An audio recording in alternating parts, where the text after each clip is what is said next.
오늘은 우리 청년 농업인 중에 불안병 때문에 너무 힘들어 하시는 농가를 찾아서 불안병을 근원적으로 방지하는 방법을 같이 공부하도록 하겠습니다. 여기는 지금 경사지 가원으로서 중간 대목이 다 묻혀보니까 묻혀진 것은 생장이 대단히 왕성하고 이제 묻혀지지 않는 것은 수영이 딱 유지가 되고 있는 그런 상황인데, 지금 나무별로 잎의 색깔이 아주 여러 층으로 나타나고 있네. 잎이 약간 노란 데는 병이 없고, 잎이 아주 진한 그 왕성한 나무는 불안병이 걸려서 상당히 문제가 되고, 지금 옆에 나무는 지금 한 그루가 죽었죠, 그죠? 옆에 있는 이 나무도 지금 불안병이 다 와서 지금 하부에 껍질을 벗겨내고 치료를 했는데도 재감염이 되어서 나무가 지금 죽어가는 그런 상황이네. 이런 것에 대해서 오늘 좀 확실히 없애는 방법을 공부를 해보고 농가에서 더 이상 피해가 없도록, 지금 여기도 수세가 떨어지고 있는데서 나무 조미료 이렇게 가위를 했습니다. 이 나무는 금년은 생장할지 모르지만 내년도에는 사람이 거의 불가능한 아마 고상한 그런 나무가 되지 않을까 판단이 됩니다. 그러면은 나무 건전한 나무하고 지금 병이 발생되어서 상단부를 절단한 나무의 나무 껍질 두께를 한번 보고 비교하는 그런 시간을 갖도록 하겠습니다. 여기 외관상 보면 이상적인 나무 수색 안정된 나무고, 또 밑에 이 대목이 정상적으로 노출이 되어 있는 나무입니다. 같은 수령이 10년생이라도 요거는 나무가 아주 날씬하게 되어 있는 그런, 이게 전정할 때 이런 상처가 가능하면 없도록 깨끗하게 없애는 전정을 명심을 해 주시기 바랍니다. 그런 전정할 때는 지금 여기 이미 아마 조직이 좀 상해져 있는 상황이거든요. 이런 건 또 보조를 발라서 해주고 이렇게 깔끔하게 잘라 주셔야 됩니다. 이게 이제 자른 방법이 잘못되었죠. 이게 바삭 잘랐어야 되는데 결국은 이 나무는 또 죽어. 이게 이제 잠복을 했을 때 여기다가 이제 겨울에 석회 용합제나 바람을 좀 쳐줬으면은 훨씬 더 안 되면은 이제 도포를 해주면 되는데, 여기 질소 함량이 너무 높다는 걸 내가 지금 2% 봐서 알 수 있겠지. 네. 질소 함량이 높으면은 몸 전체에 불안병균이 잠복해 있다가 질소 함량이 높으면 바로 식물에 감염이 되는 거예요. 여러 가지 시험에서도 식물체 내에 질소 함량이 높으면은 이 병이 될 가능성이 가장 높은 결과가 나와 있어요.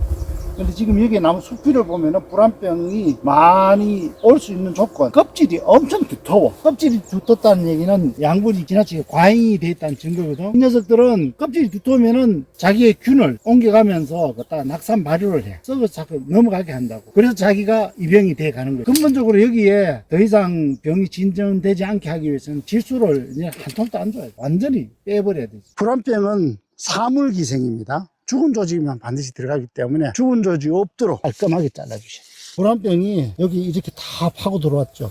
여기를 통해. 이 가지불안으로 이게 식물체가 껍질이 두터우니까 입양될 수 있는 체질을 가지고 있죠. 사람을 얘기하면은 당뇨 증상을 가지고 있다. 만병의 근원이 될 수 있는 그런 소지가 되어 있다는 얘기죠. 오늘 요 나무를 한번 껍질을 한번 얼마나 두터운지 까보도록 하겠습니다. 하기 위해서 숲의 일부를 잘라보도록 하겠습니다.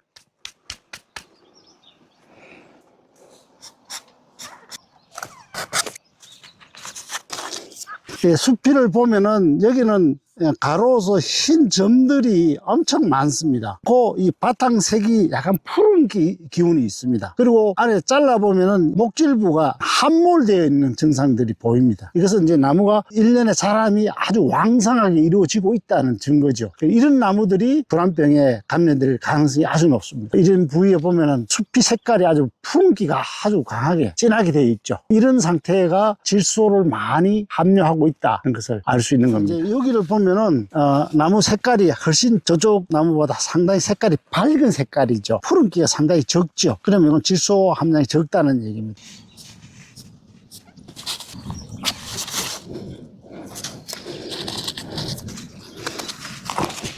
껍질을 비교를 해보면은 요거는 불안병이 감염이 되어 있는 나무고, 요거는 불안병이 감염되지 않는 나무의 수피 두께의 차이입니다. 불안병이 감염되어 있는 나무 수피가 훨씬 더 두툼을 알 수 있죠. 이 질소 함량이 많다는 거고, 요거는 양분이 적당하게 잘 공급이 되어서 수세가 안정이 되었다는 얘기입니다. 이렇게 차이가 나네. 이게 차이가 많은데요. 목질화 되는 부분이 엄청. 그래.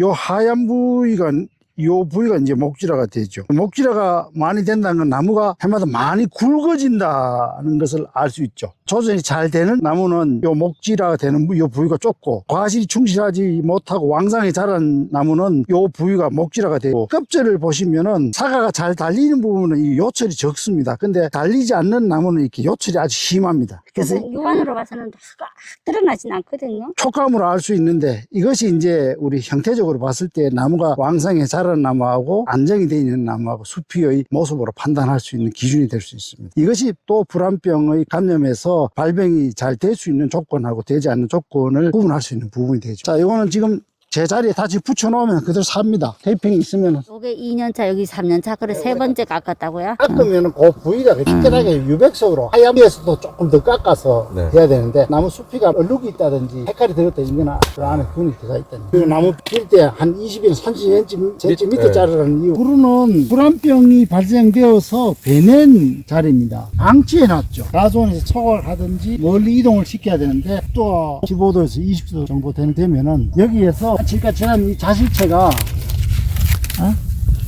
여기 보면 아주 미세한 점들이 있습니다. 이게 전부 병원균의 자실체입니다. 여기서 수분을 먹으면 수많은 균들이 공기에 비산하게 되죠. 이것이 이제 가수원 전체에 상처가 난 부위에 잠복을 했다가 점차 환경이 되면은 감염이 되죠. 가수원 내에 입양된 가지나 이 줄기들을 제거하는 것이 감염을 줄이는데 큰 역할을 합니다. 수세가 되지 않음으로 인해서 박피를 여러 번 했죠. 이런 나무를 보면, 상담을 보면 꼭 불안병을 먹었습니다. 상담 저기를 보세요. 이미 감염이 되어서 그 위를 절단했죠. 충분히 낮은 위치까지 내려와서 절단함으로 인해서 페론순이 세게 왕성하게 자랐죠. 이 나무는 질소 엄청 많다는 얘기입니다. 그리고 지금 이 가지 하단을 보십시오. 예, 여기 감염이 됐죠. 요 주위가 이미 다 감염이 되어 있습니다. 그리고 여기도 상처가 아물지 않아서 여기도 지금 감염이 되어 있습니다.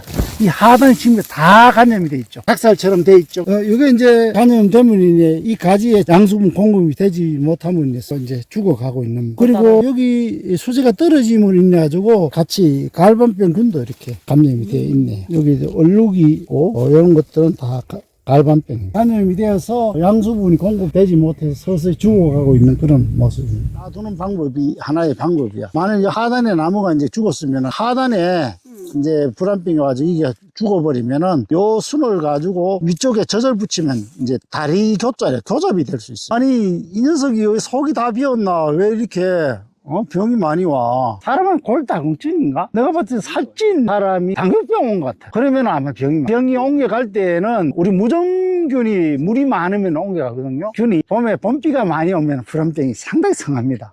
봄비가 많이 올 때는 약제 방제를 해주시기 바랍니다. 불안병이 최근에 왜 이렇게 문제가 되고 있는지 얘기를 드려볼까요? 과거에 우리가 석회 유황합제 살포할 때에는 불안병이 그렇게 심하지 않았어요. 후에 불안병이 발생을 했는데 엄재일 교수님이 네오시진의 그 효과에 대한 것이 증명이 돼서 전국적으로 보급되어서 상당히 불안병을 치료하는 데 많은 도움이 됐죠. 네오시진이 이제 BHC의 제재에 의해서 생산이 금지되어서 이제는 치료를 할 수 없는 여건이 되어서 피해가 더 증가되고, 또 하나 제 개인적으로는 고대 거름이 우리 농가의 보조를 받음으로 인해서 지나치게 체내의 질소 함량이 너무 많아져서 불안병이 일탈이 되는 것이 아닌가, 그런 생각도 해봅니다. 마지막으로 최근에 이제 문제가 되고 있는 농가들이 전종목을 관리하는데 상당히 어려움이 많아져서 정부에서 전종목 파쇄기가 보급되고 난 후에 불안병이 더 늘어나는 것은 병든 가지를 파쇄해서 발효를 시키지 않고 가수 전면에 살포함으로 인해서 균이 확산되는 데에 영향을 미치지 않았나 하고, 정상적인 가지는 파쇄를 해서 충분히 발효를 시킨 후에 가수원에 반응시키는 그런 파쇄목의 관리가 필요하다고 봅니다. 사물기생이니까 주름 저울직을 잘라내야 되겠죠. 여기도 봐, 하면 들어갔다고 색깔이 하면 있죠, 그죠? 요렇게라도 깨끗하게 잘라놔야 암으로 붙어서 더 이상 들어가질 않죠. 그래서 겨울에 추울 때에는 추운 겨울에 전정을 해놓으면 그 조직이 아무르지 않으니까 빼낼 때 15cm 정도 놔두고 잘랐다가 5월이나 6월에 유압 조직이 나올 때 이렇게 바싹 잘라서 상처를 아물게 해주면 불안병을 방지하는데 큰 도움이 되죠.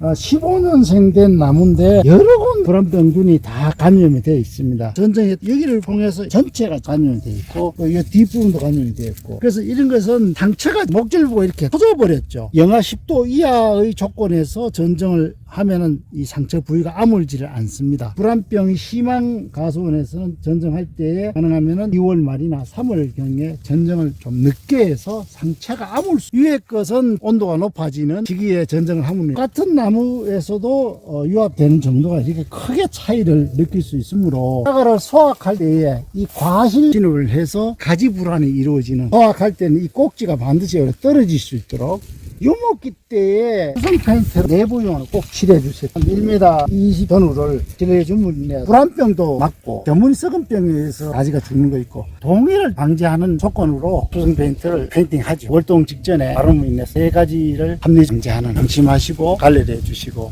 그리고